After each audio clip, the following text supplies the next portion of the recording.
সংশোধিত ওয়াকফ আইন নিয়ে প্রতিবাদ আন্দোলন ঘিরে অশান্ত হয়েছে, যার আঁচ পড়েছে রাজ্যেও। উত্তপ্ত হয়েছে মুর্শিদাবাদ, দক্ষিণ 24 পরগনা। অশান্ত মুর্শিদাবাদে প্রাণও গিয়েছে।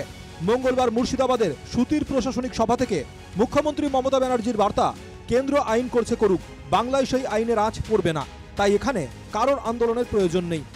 ওয়াকফ আমাদের এখানে কোনো কোশ্চেন নেই। যদি ওয়াকফ নিয়ে আন্দোলন করতে হয় দিল্লিতে যান, এখানে নয়। বাংলায় আপনাদের কোনো প্রবলেম নেই। বাংলায় আমি আছি, মনে রাখবেন।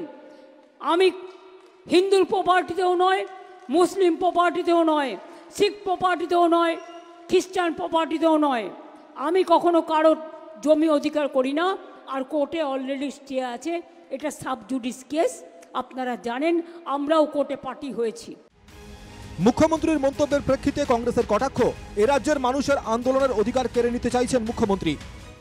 কেন পশ্চিমবঙ্গের মুখ্যমন্ত্রী বলছে দিল্লিতে গিয়ে আন্দোলন করুন? কেন পশ্চিমবঙ্গে কি ওয়াকফ আইন বাতিলের আন্দোলনের জন্য এই পশ্চিমবঙ্গে কি অনুমোদন পাওয়া যাবে না? এখানে কি আন্দোলন করার অধিকার কারো নেই? আপনার তো দ্বিচারিতাই নাম, দ্বিচারিতার আরেক নাম মমতা ব্যানার্জি। না, বাংলায় ওয়াকফ মুখ্যমন্ত্রী করবেন কি করে? মুখ্যমন্ত্রীর দল, মুখ্যমন্ত্রী দলের নেতা, মুখ্যমন্ত্রী দলের মন্ত্রী ওয়াকফ প্রপার্টি সবচেয়ে বেশি লুট করেছে।